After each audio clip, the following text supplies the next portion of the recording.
तो रवि सर, मैं आपको इस टाउनशिप का जो भी एक प्लान बता रहा था, मुझे उम्मीद है कि आपको ये ऑलमोस्ट समझ में आ गया होगा। जैसे हम इस 12 मीटर वाइड रोड से गए थे, प्लॉटिंग पीछे अनेकांत कॉलेज था, और ये हमारी प्रॉपर एक टाउनशिप है जिसमें हमने ग्रुप हाउसिंग का भी एक प्लान करा हुआ है।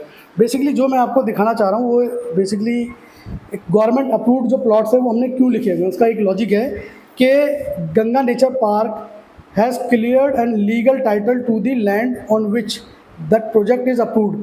तो ये हमने जो अप्रूवल ले रखे हैं, नंबर 1 जिला पंचायत से हमारे पास अप्रूवल है जो कि नक्शा पास करके देती है। इसके बाद फायर फाइटिंग डिपार्टमेंट की एनओसी है, ये रिसीव्ड है हमारे पास, ठीक है। चेंज लैंड यूटिलिटी, जिसको हम धारा 80 भी बोलते हैं, पहले 143 होता था, ये भी हमारे पास रिसीव्ड है। इसके अलावा ग्राम पंचायत की भी एनओसी हमारे पास रिसीव्ड है, और तहसील की एनओसी भी हमारे पास रिसीव्ड है, और पब्लिक वर्क डिपार्टमेंट एनओसी यानी कि पीडब्ल्यूडी की भी हमारे पास एनओसी रिसीव्ड है।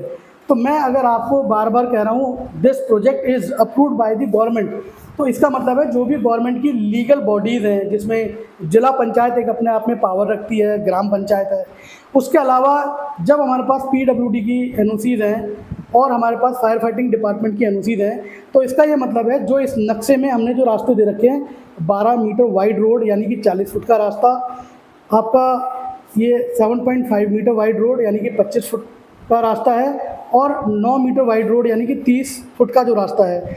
और अगर मैं इस वाली टाउनशिप की बात करूं तो ये 24 मीटर वाइड रोड है, यानी कि one of the broadest and हम कह सकते हैं कि वाइडेस्ट वे, यानी कि 80 फुट का रास्ता है।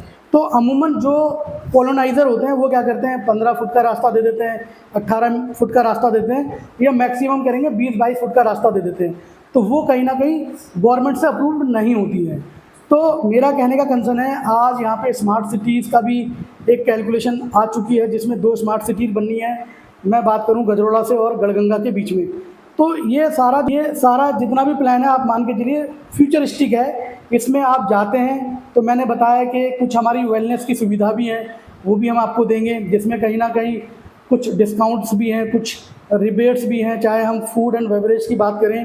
खैर वो एक अलग कंसेप्ट हो गया। सबसे बड़ी बात है कि अगर आप इसमें 100 स्क्वायर यार्ड या जो भी एक प्लॉट का साइज़ आता है, उसमें अगर आप ग्राउंड पे 1 स्टोरी बना लेते हैं तो हम आपको एक पैसिव इनकम का भी जरिया क्रिएट कर देंगे। मिनिमम 10,000 रुपीज़ की आपकी एक रेंटल इनकम स्टार्ट हो जाएगी।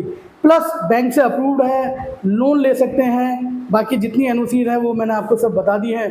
तो अगर आपका जैसा भी विचार हो, 1 दिन में 2 दिन में, क्योंकि लिमिटेड इन्वेंट्रीज हैं और रेट दिन पे दिन